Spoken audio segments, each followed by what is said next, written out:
Hi, so I am Larika Watson, coming to you live from the University of Houston Library. Um, I am going to be presenting and talking about Module 9, Protecting Your Identity. So let's get started. I'm going to share my screen with you guys. Oh, there it is. Okay, so I chose Module 9 because a few things kind of stood out to me. You'll see me kind of looking down at my phone. I'm going to time myself that way that I don't talk too long. So I'm going to set it for roughly 9 minutes because I feel like I've already talked for a minute. And go from there. Okay, so my topic was protecting your money, and I feel like that this one stood out to me because it has one of my favorite words in it. It talks about empowerment. I'm all for empowering people, and that's why I'm in this profession. So I wanted to read this. Protecting your money. An empowered consumer understands her rights. When you know you have rights, you can take steps to protect yourself. There are many laws that protect your rights when it comes to financial products and services. It is a CFPB's job to enforce these laws and handle consumers' complaints about financial products and services. So I'm actually going to pull up CFPB. So we can have that. All right. So protecting your money. I'm going to also pull up the questions. Sorry that I'm not all the way prepared, but I'm finally getting this. Okay. So one of the things was you wanted to know the rationale for the tool. When do you use this tool and why? So if you have an issue with a product or service, this is a tool that you are allowed to use to pretty much you can file a complaint. So in my own experience, I had to file a complaint with the CFPB. That's why I opted for this one because I'm versed and I know what happened. Pretty much, I had paid my car note and I paid it within the 15 days, but the bank did not process it in time, or Honda didn't take their money in time enough. And I had a late payment on my credit report. Well, I fought the credit bureau and they were like, no, you were wrong. Like, it is what it is. No. And so I was trying to get in contact with with Honda, and Honda was like, sorry, not sorry, pay on time next month. And I was like, I know this isn't my fault. I know this isn't my fault. So I filed a complaint with the CFPB, and I pretty much, it outlines to describe what happened in as much detail as possible. What do you think a fair resolution to your issue would be? They ask you for your information, and then they ask you for detailed information about the product and company that you're complaining about. So I do think that there is a word there. You can use a bunch of words, but I think they cut you off at some point. So be careful and make sure that you're not just ranting, but you are telling your story and your truth and what happened. So I filed a complaint and I waited, I want to say maybe like 30 days roughly. And I got a call from Honda, and Honda said, we're sorry. You were right. We were wrong. We want to fix this. We're going to delete this off of your credit. And before I knew it, they deleted it off my credit. I was crying because, you know, I don't know if we all know or not, but like car notes, mortgages, they hold a heavy value on your credit. So if you have a late payment for like your mortgage, credit card, something like that, like it hits and it hurts. And I had been working on my credit. I was trying to buy a house at the time, and it hit me hard. And I was torn up. So just kind of going over every complaint we receive gives us insights into problems that people are experiencing in the marketplace, and it helps us to identify and prioritize problems for potential action. So even kind of correlating to what we're doing right now with with our other project policy, this helps us come up with this helps lawmakers come up with policies as to how us as consumers can have rights to some of the things, because there are some janky people out there. There are some people who will do you wrong and they won't think twice about it. So that for me, that was great. You know, I won my case and it was free. I didn't have to pay a lawyer or anything. So it's your money. Take care. Listen, don't ever feel forced to do something that don't ever feel forced by someone, something, company, or whatever, where you would feel that you are forced to make a decision, or you're intimidated or nervous, or you buy, you just buy, like you victim buy.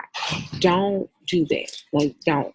And if anybody feels like, if you feel like somebody is making you do that, then you probably want to walk away. If you feel it in your gut, you feel it in your heart, listen, I said no. I said what I said, and leave it at that. You know, if you want to work with a financial counselor or advisor, I actually have looked into a financial counselor because it's something that I would like to do to further progress in my finances. I would recommend Alliance.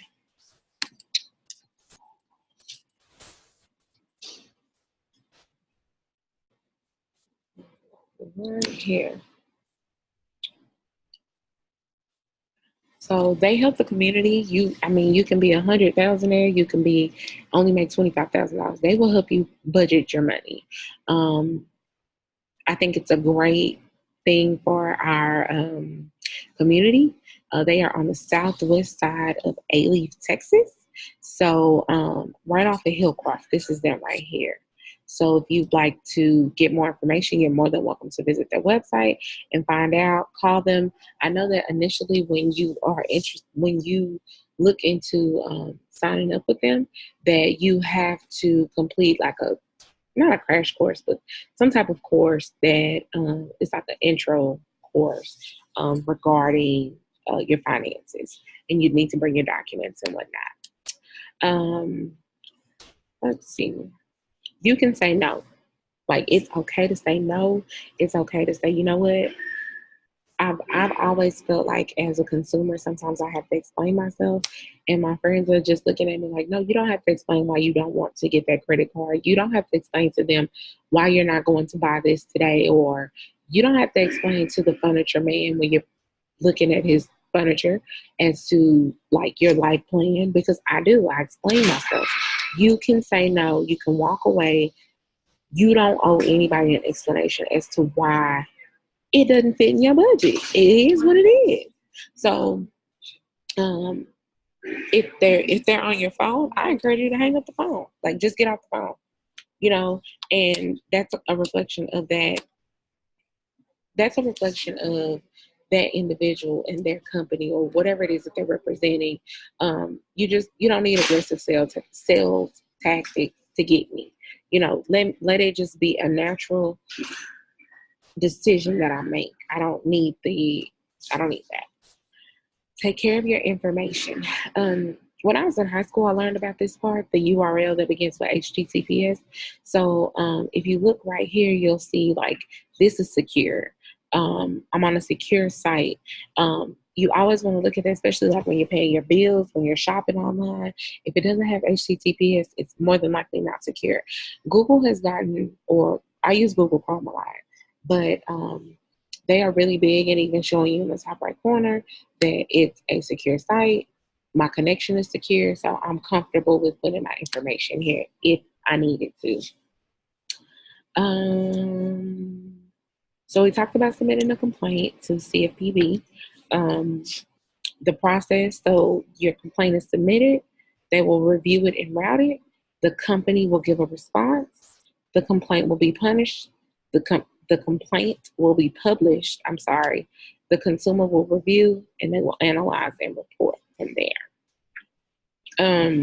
This is just a tidbit about protecting your identity. Listen, um, oops, sorry. Sorry. Um, that's my alarm telling me, hey, stop talking. So I'm gonna wrap up, but listen, protecting your identity. You only get one identity, okay? Do not allow people to take away from you what is most sacred, your social security number, your driver's license. I shred my mail. I'm really big on shredding my mail. I don't rip it up and throw it in the garbage at the mailbox. Um, I don't rip it up and put it in the garbage at my house. My mom is a old school. I'm gonna burn mail. If you want to burn it, I think that that's secure, but I do not encourage you to rip it up and just put it like, people do dig through the trash. People are always looking for a come up. Do not be somebody else's come up, is what I encourage. Check your credit report. You can get your credit reports from Equifax, Experian, and TransUnion. Um, just to kind of see what's on there. I use Credit Karma because you only can get one, and I think that they charge you. I'm not sure. But you can also remove. This was something that I did, and I need to look into again. But the pre-screened offers. So when you're getting the offers of people, when you're getting credit card offers and stuff, you're like, why am I getting these credit card offers? Like, how do they know my credit score is a 712 or a 738? It's because they're pretty much doing soft credit checks in the background. I've looked on Credit Karma before, and I've seen it. It was like a list of people that had did soft credit checks, and soft credit checks do not report to your credit. So they had did soft credit checks, and pretty much they were just kind of say like, oh, we'll send her an offer. Oh, we'll send her an offer. So be careful of that. If you don't even want to be tempted with credit card offers, I would choose forever to opt out. Okay. Limit access to your information. When I was a kid, my mom used to carry our social security cards around in her purse until I read an article one day about that. And I was like, Mom, stop doing that. Hide our social security cards, put them up out of sight, out of view, and don't carry them around, because if your purse or your wallet is stolen, this person has complete access to you to like get your information. We talked about online security.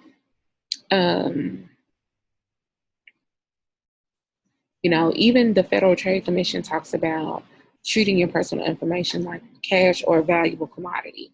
And listen, treat, if your credit is worth, only $4, treat it like a 20. $20, it might not be a lot, but if you lose it, you'd be mad. Treat it like that. If your credit score is a 500 and it's increasing, treat it like a $50 bill. You'd be upset if you lost it or if you broke it down, and, you don't, okay? If your identity has been stolen, you can place a fraud alert on your credit file. You need to immediately call Equifax, Experian, and TransUnion. Also have your police report if your identity has been stolen, because they will ask for it. Order all your credit reports. I believe it is free. So if your identity is stolen, I do believe that they give it to you for free, but you will need the police report. Create an identity theft report. This is how you can do so. You want to consider a security freeze. I completed a security freeze at one point where anytime somebody tries to run my social security number, they would call me. The individual that I was possibly trying to get credit with. Hi, Ms. Watson, we're here. We have an application that just came up, and we need you to answer some security questions. Is this you? Do you approve of them running your? Absolutely. Or no, I don't want that to happen. So those are that. And these are just red flags outlining some of the things, sales tactics and whatnot that we kind of talked about. So I'm gonna wrap up here. Pretty much we talked about